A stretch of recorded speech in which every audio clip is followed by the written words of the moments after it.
She escaped lifelong medical abuse by ending her mother's life. Why did everyone believe the wheelchair was real? This is True Crime Unveiled.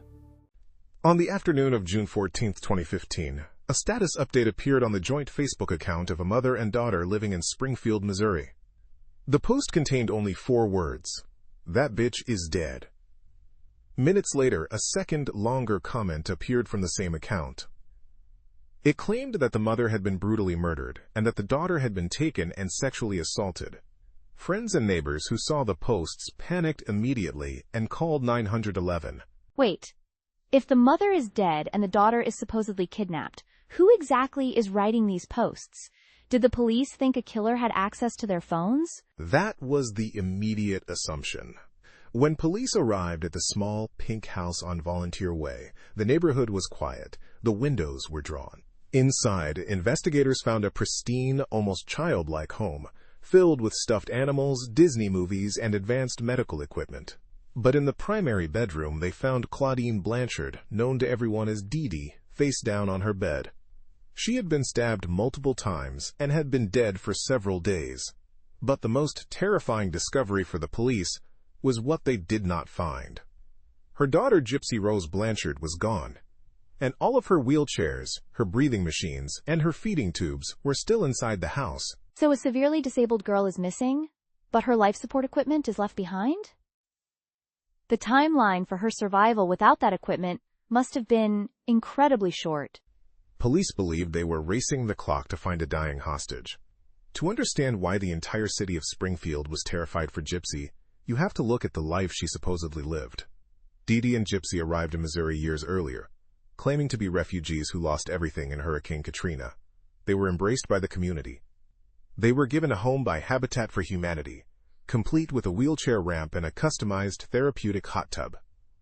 Gypsy was presented to the world as a terminally ill child. What exactly was she diagnosed with? Because leaving a wheelchair behind is one thing, but leaving a feeding tube suggests she could not physically eat. According to Dee Dee, the list of ailments was catastrophic. She claimed Gypsy had leukemia, asthma, muscular dystrophy, a chromosomal defect, and the mental capacity of a 7-year-old. Gypsy was completely bald. She wore large glasses.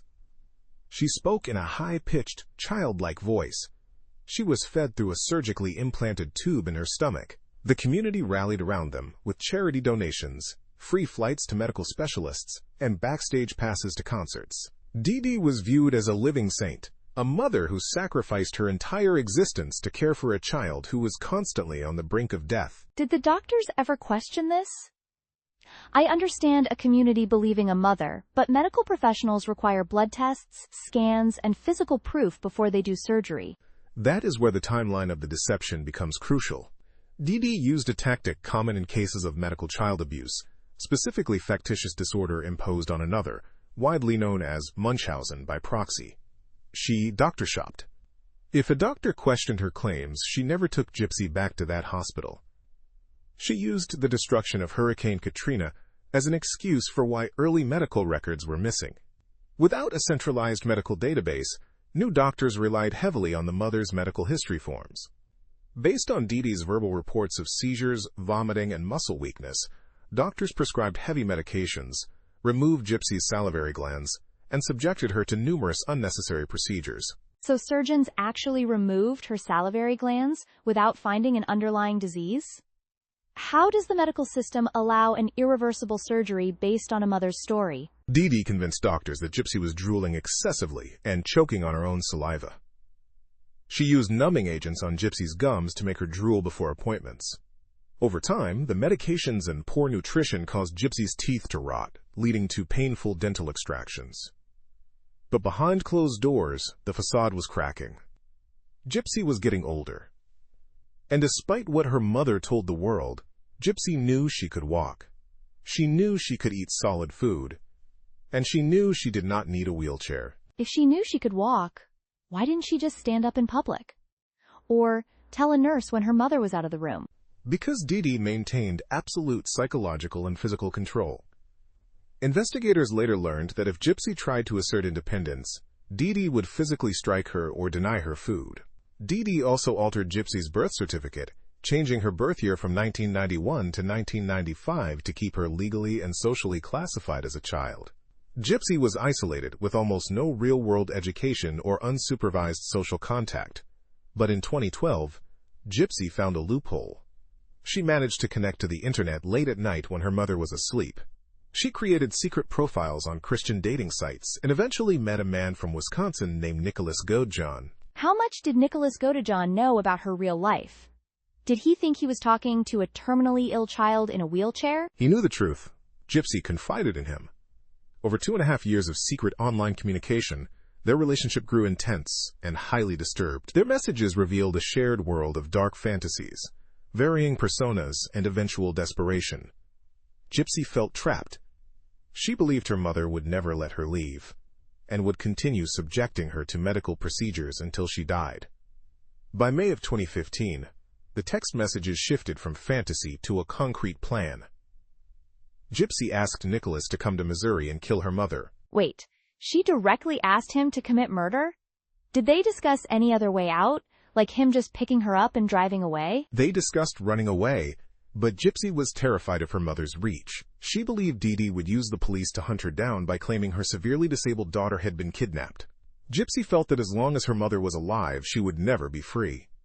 On June 9, 2015, Nicholas Godejohn checked into a motel in Springfield. That night, Gypsy waited for her mother to fall asleep. She unlocked the front door. She hid in the bathroom, covering her ears. Nicholas entered the house, went into Dee Dee's bedroom, and stabbed her to death. After the murder, they took cash from a safe, took a taxi to the motel, and eventually boarded a bus to Wisconsin. So for 5 days, the body is just sitting in that house while they travel across the country? Why did they post the Facebook status on June 14th? Gypsy later told investigators she posted the messages because she wanted her mother's body to be found, so she could receive a proper burial. But that digital footprint was the beginning of the labyrinth. When police saw the Facebook posts, they contacted Facebook and obtained an emergency subpoena for the IP address. The data led them directly to a small house in Big Bend, Wisconsin. Local police organized a tactical raid, expecting to find a hostage situation. Instead, they found Nicholas Godejohn. And they found Gypsy Rose Blanchard. She was not in a wheelchair. She was walking on her own 2 feet. That moment must have been completely surreal for the police. They are looking for a sick, abducted child, and they find a healthy young woman walking around. It completely derailed the investigation. Detectives took Gypsy into an interrogation room. This is where the major lie of her entire life finally collapsed, but it did not happen instantly. Police recorded the interview. The detective sitting across from Gypsy started by asking gentle questions.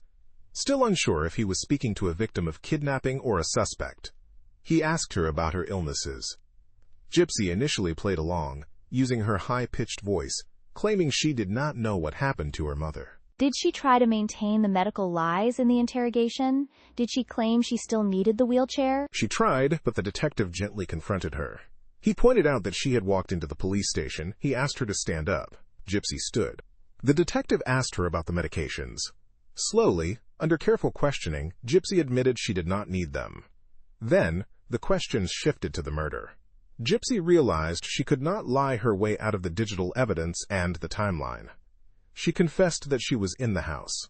She confessed that she had purchased the knife at a local store and handed it to Nicholas. She confessed to the plan. So at that point, the police have a full confession to a premeditated murder plot.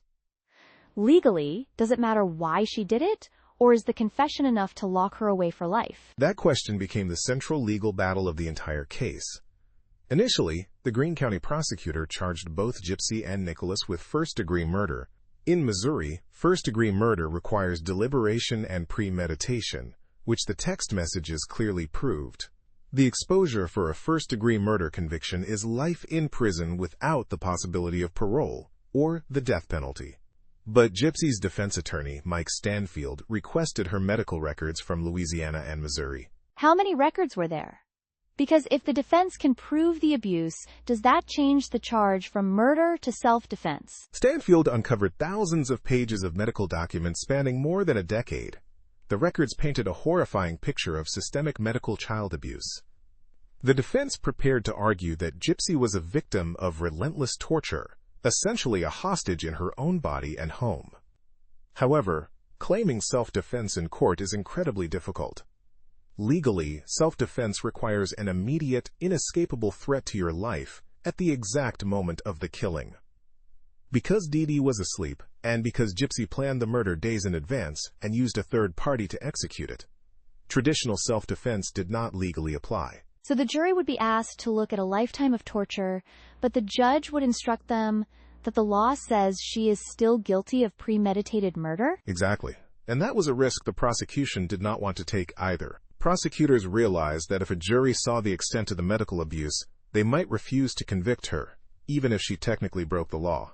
This is known as jury nullification. To avoid a highly unpredictable trial, the prosecution and the defense reached an extraordinary plea agreement. They amended the charge to second-degree murder, acknowledging that while Gypsy planned the death, she did so under extreme psychological duress. Gypsy accepted the plea and was sentenced to 10 years in prison. 10 years for orchestrating a murder. That is an incredibly rare outcome. But what about Nicholas Godejohn? He actually held the knife. Did he get the same consideration? He did not. Nicholas Godejohn's legal journey was vastly different. His defense team rejected any plea deals and went to trial in November 2018. His lawyers argued that he had autism spectrum disorder and a lower IQ, which made him highly susceptible to manipulation. They argued that Gypsy was the mastermind, that she used his love and his psychological vulnerabilities to turn him into a weapon. The defense asked the jury to convict him of a lesser charge, such as second-degree murder, arguing he lacked the true capacity for cold deliberation. But the prosecution had the text messages. They had the timeline of him traveling to another state. Could the defense actually overcome that level of premeditation? The prosecution dismantled the manipulation theory by focusing entirely on his actions. They argued that Nicholas had multiple opportunities to back out. He traveled across multiple states. He waited in a motel. He walked into the house. He committed a brutal, sustained attack with a knife. He then cleaned up, stole money, and fled.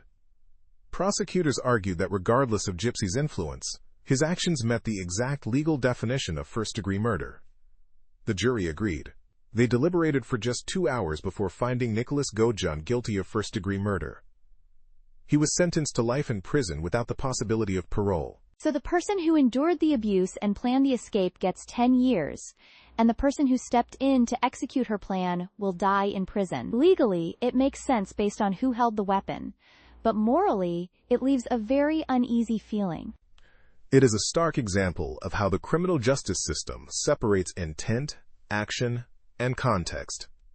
Gypsy Rose Blanchard served 85% of her sentence. She was granted parole and was released from prison in December 2023. She walked out of the prison gates into a world she had never truly known as a free adult. The case remains one of the most complex intersections of medical failure, psychological abuse, and criminal responsibility in American history. It leaves behind a haunting reality. The systems designed to protect children failed entirely, transforming a victim of unimaginable medical torture into the architect of a brutal murder. And it forces us to ask, how many doctors, nurses, and neighbors looked right at that family, saw the warning signs, and chose to look away until it was too late? If this case left you questioning the medical evidence and the boundaries of the justice system, subscribe for more careful investigations into cases that still divide people. And tell us in the comments what you believe about the split sentences, because the legal outcome between the mastermind and the killer still leaves room for difficult questions. If this episode was worth your time, a like helps support the channel and keeps these stories in front of people who still want answers. Stay safe and keep questioning everything.